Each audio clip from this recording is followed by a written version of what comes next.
Can you believe that an entire empire, a civilization of gods who mapped the stars and moved mountains, just vanished? Not in a sudden cataclysmic fire, not in a devastating flood that swallowed the coast, but in a terrifying, creeping silence that echoed through their colossal, empty cities. Imagine stepping into a metropolis larger and more densely populated than ancient London, a pulsating, vibrant heart of millions, only to find the pottery still stacked, the markets still stocked, but absolutely no one breathing, no children playing, no king ruling. The sheer cosmic horror of that discovery is something our modern minds struggle to fully process. This is not fiction. This is the ultimate cold case of human history, the spectacular, terrifying demise of the classic Maya, the undisputed masters of the Mesoamerican world, who simply retreated into the dense, unforgiving jungle and became ghosts in their own glorious ruins. This story begins not with a war cry, but with an unnerving, profound quietude that descended upon the greatest civilization the Western Hemisphere had ever witnessed. We are talking about a society that perfected mathematics to a degree that rivals our own digital age, who understood the concept of zero centuries before Europe dared to consider it, and who built towering structures that still defy modern explanation, using only primitive stone tools. Their kings weren't just mortal rulers. They were Kuhul Ahau, astronomer priests, direct conduits to the cosmos, demanding blood sacrifices under the watchful, geometric gaze of the pyramids of Tikal, Palenque, and Calakmul. They calculated planetary movements with such chilling precision that their famed calendar, the Long Count, predicted cycles of time stretching thousands of years into the future. They were literally watching the end of time, while much of the rest of the world was still trying to figure out how to stack stones without them falling over. They controlled water, manipulated the jungle, and sustained populations that should have been impossible in that challenging environment. For centuries, roughly 250 AD to 900 AD, they existed in the classic period, a golden age of unmatched intellectual and architectural power. Picture this vast area, modern-day Yucatan, Guatemala, Belize, covered not in impenetrable tangled jungle, but in meticulously managed farmlands, vast public works like reservoirs and canals, and interconnected mega-cities pulsing with the energy of human ambition. At their peak, cities like El Mirador and Caracol housed hundreds of thousands. They crafted breathtaking jade masks for their dead, invented the only truly sophisticated writing system in the Americas, and played a deadly ritual ball game where the losers often paid the ultimate, bloody price to appease the gods. But even the greatest triumphs carry the seeds of their own destruction, and the Mayan world was built on a knife edge of political rivalry, spiritual obsession, and environmental dependence that would eventually snap with brutal, catastrophic finality. Then the drums stopped. Around the mid-9th century, The impossible happened across the southern lowlands. It wasn't an instant catastrophe. It was a decades-long, agonizing erosion of faith, power, and resources that culminated in the largest, most unsettling mass abandonment in human history. The great stone stelae, monuments meticulously etched with the glorious histories and conquests of powerful holy lords, suddenly stopped being carved. The flow of power simply ceases. The narrative of conquest and glory is interrupted, vanishing into the humid air. Imagine the royal scribes, the sacred keepers of history, laying down their obsidian tools mid-sentence, leaving the massive stone slabs half-chiseled, abandoning their life's work. Why? What kind of unimaginable terror or despair could halt the divine momentum of a multi-millennial empire? Was it an invasion of terrifying, unimaginable magnitude, forcing millions to flee the jungle cities? No historical records support a conquering force strong enough to sweep the entire region clean. Was it a plague, some devastating pandemic that left the cities littered with corpses too numerous to bury? Archaeologists find shockingly little evidence of widespread sudden death. The evidence is far more chilling. They simply walked away, in an organized but desperate retreat. They packed their essential belongings, left their massive stone temples to the mercy of the hungry jungle vines, and scattered into the silence, abandoning the very core of their collective identity and power structure.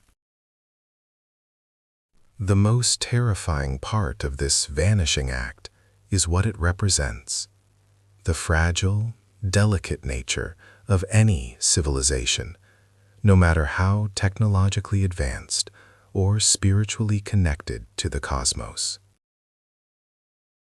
The Mayans thought they were untouchable, protected by their complex mathematics and their unmatched knowledge of the stars. They forgot that their feet were still planted firmly in the mud, utterly dependent on the seasonal rain and subject to the ruthless, unforgiving politics of scarcity and hubris. We are going to peel back the jungle canopy and explore the three terrifying horsemen of the Mayan apocalypse: the relentless ecological disaster caused by their own ambition, the bloody internal warfare that tore their kingdoms apart, and the crippling, multi-century drought that ultimately choked the life out of their entire world.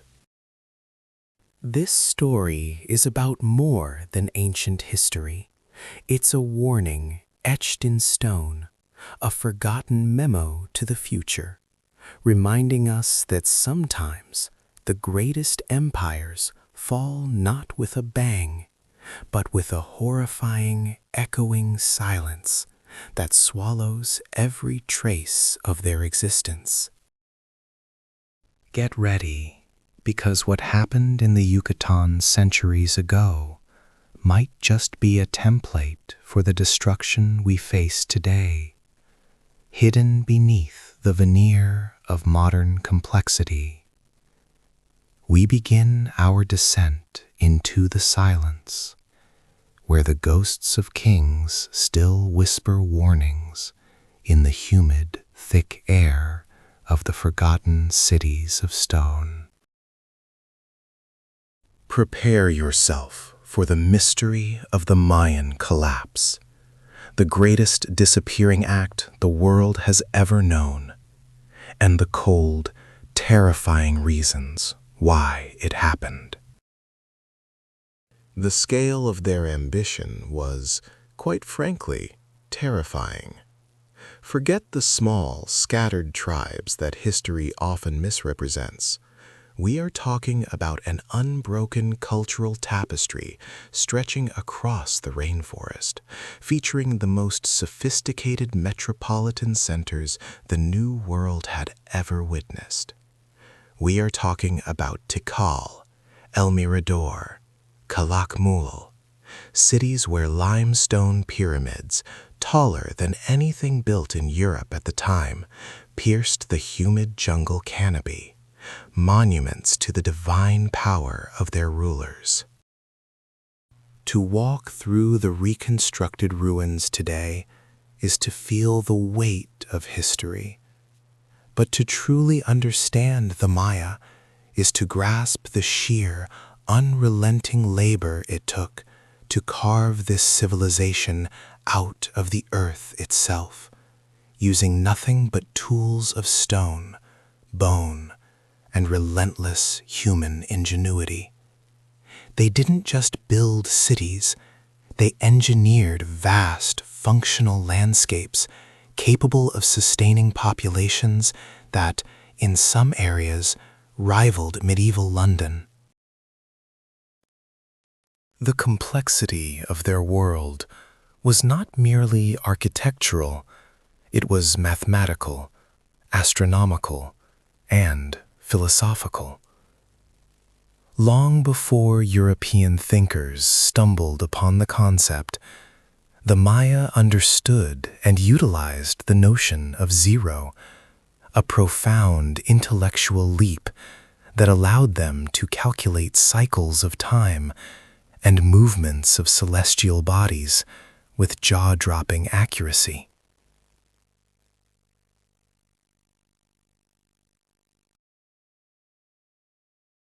They mapped the orbital period of Venus, the morning star, with an error margin so minuscule it took modern telescopes to slightly adjust their figures. They constructed interlocking calendars, the Zalkin and the Hob, that ran parallel to create the calendar round, a timekeeping mechanism so precise it essentially measured eternity. These were the intellectual giants of Mesoamerica, a society obsessed with pattern, precision, and the terrifying responsibility of maintaining cosmic order through ritual and sacrifice. For centuries, this engine of cultural excellence ran smoothly, fueled by maize, jade, and the belief in the divine right of the Kuhul Ahau, the Holy Lords. The Kuhul Ajau were not just kings, they were living gods, mediating between the human world and the spiritual realm, ensuring the rains fell and the harvests came. Their blood was the sacred oil that lubricated the machine of the cosmos. For 600 years, from the 3rd century AD, this system was seemingly invincible, a beacon of light in the Mesoamerican world. The peak of this glory, the height of their impossible achievement, occurred around 750 AD. Everywhere you looked in the southern lowlands, cities were thriving, monuments were being erected, and the kings were celebrating massive military victories, recording their triumphs on stelae, those beautifully carved stone slabs that still stand in silence today. Then the unthinkable happened. In a terrifying century, a mere heartbeat in the vast timescales they themselves calculated, the lights went out. Between 800 AD and 900 AD, one city after another, from the massive metropolises to the minor administrative centers, simply fell silent.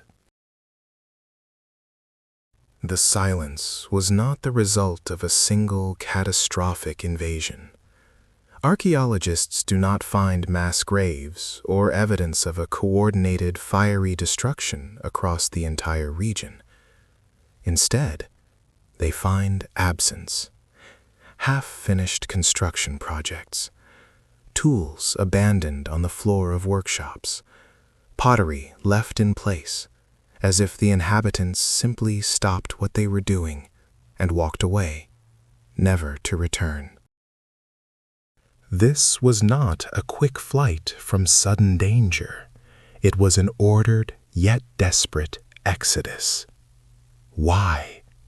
Why abandon the centers of your divine power, the graves of your ancestors, the very source of your survival? What force could possess the power to make tens of thousands of people collectively agree that the jungle floor, however dangerous, was safer than the stone walls of their homes? The answer, we are beginning to understand, is that the system they built, the very brilliance that sustained them, became the agent of their destruction. The invincibility they preached was a lie whispered to the stone gods, and when the lie broke, the consequences were apocalyptic. The first crack in the foundation was the escalating internal conflict. The Maya were not one unified empire. They were a web of fiercely competitive, sometimes allied, sometimes warring city-states. For centuries, warfare was ritualized, often focused on capturing rival elite for sacrifice, a spectacular display of power and religious devotion. But as the population grew exponentially, the wars changed. The stakes became survival. The focus shifted from ritual capture to resource control, territory acquisition, and the utter obliteration of the enemy's infrastructure. The stelae, those carved historical records, start showing a terrifying increase in violence and military aggression, reflecting a world of paranoia and distrust. Cities that were once open and welcoming suddenly began constructing massive defensive palisades and walls, signaling a breakdown of regional peace. The holy lords, whose promises of stability were the bedrock of the civilization, started failing to deliver on their core mission, keeping the cosmos in balance. Their spiritual contracts with the populace were conditional. We give you blood, you give us rain and harvest. But as the stresses mounted, as the violence intensified, and as the subtle, insidious changes in the environment began to bite, the people started losing faith in the divine power of their kings. The population was booming, demanding more and more resources from a finite, fragile rainforest environment. To feed the masses, the Maya were forced to cut deeper into the jungle, pushing their agricultural practices, specifically slash and burn, beyond the point of sustainability. This relentless deforestation was unknowingly setting the stage for the true, silent killer, the existential threat that the great astronomers and mathematicians of Tikal could calculate, but could not escape. They were unknowingly creating the perfect conditions for the greatest climate catastrophe the region had ever known. A catastrophe that would shatter the fragile promise of the divine kings and leave their towering pyramids abandoned to the relentless, consuming embrace of the jungle. The promise was broken, yes, but the weight of that failure crushed more than just stone. It crushed the divine authority of the Kuhul Ajau, the holy lords whose very blood was the conduit between the fertile earth and the terrifying abyss of the sky. For centuries they had walked as gods among men, their every whispered word carrying the force of celestial decree, their every elaborate ritual of auto-sacrifice guaranteeing the sun's return and the rain's bounty.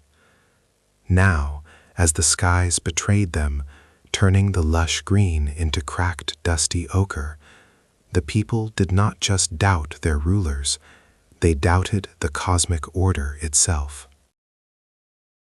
The political structure of the Mayan world, a glittering patchwork of rival kingdoms, each one claiming a direct line to the celestial sphere, was built upon an impossible foundation: performance.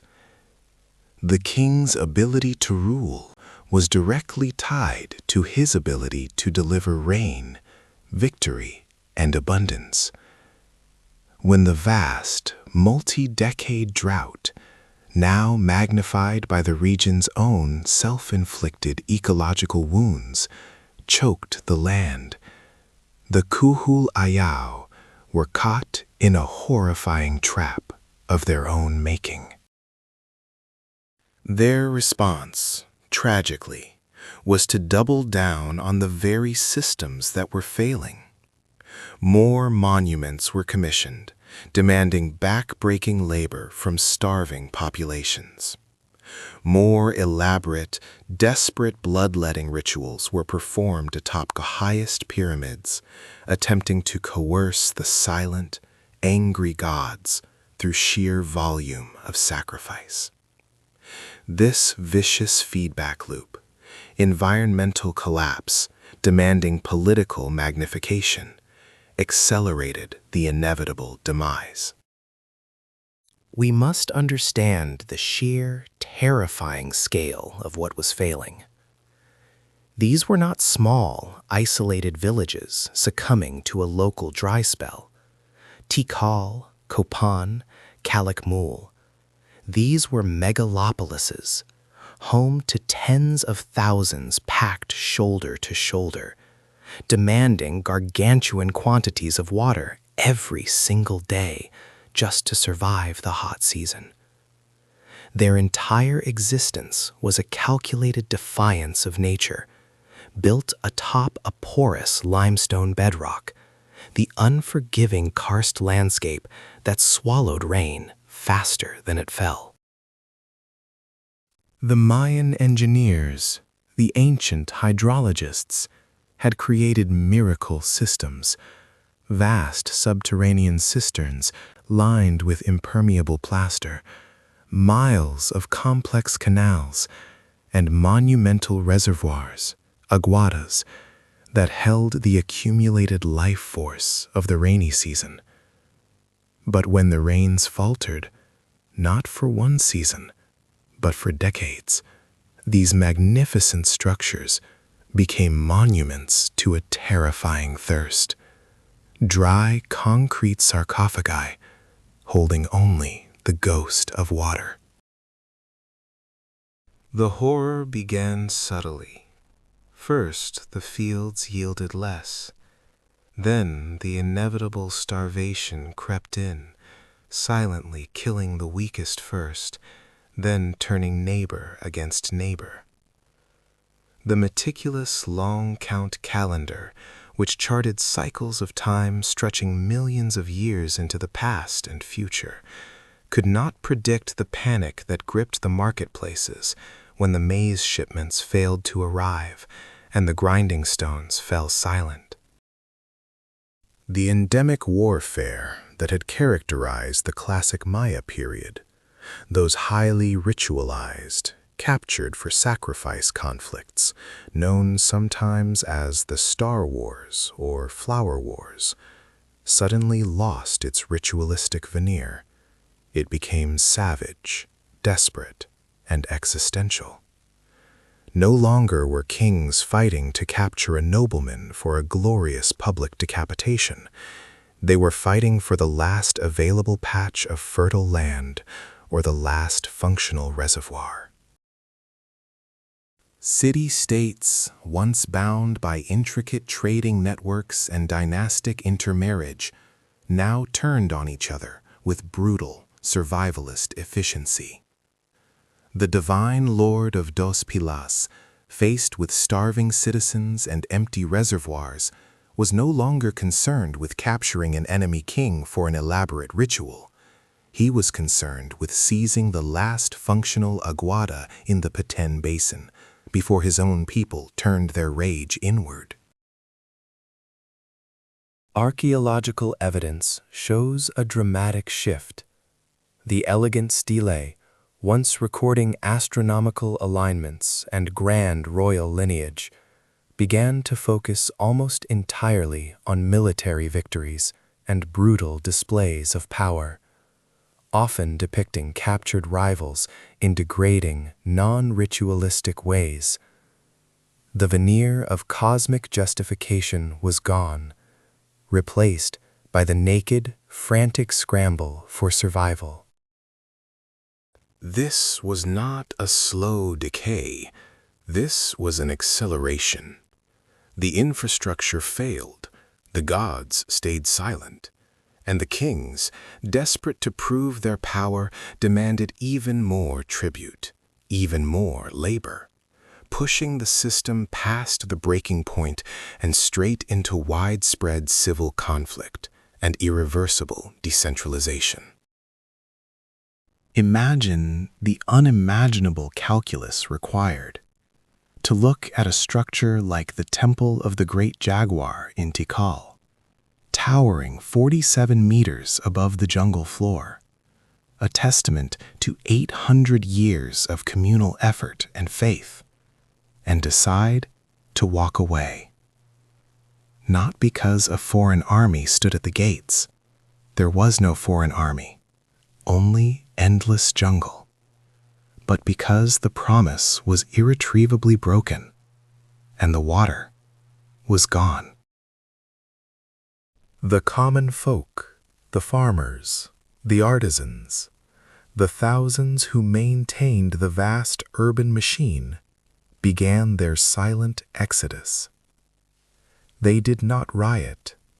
They did not revolt against the failing Kuhulajau. They simply vanished into the forest, seeking rivers that still flowed, or land that might still yield a harvest in the less populated highlands or along the coastal trade routes. The silence that descended upon the monumental plazas of the great cities like Piedras Negras, Palenque, and Copan was perhaps the most terrifying sound in history. It was the sound of millions of people collectively deciding that their civilization, their celestial capital, was no longer worth dying for, abandoning the very heart of their world. This wasn't a sudden explosion. It was a slow, agonizing suffocation by distrust, thirst, and fear. The inhabitants didn't wait for the city to be sacked. They abandoned the sinking ship of state. The great exodus began, not organized by the king, but driven by the desperate survival instinct of the masses. They didn't flee to neighboring cities because the neighboring cities were facing the same slow death. They fled out into the remote, often unforgiving foothills and northern scrublands, hoping to find isolated pockets where the cyclical rains still held some small, desperate sway.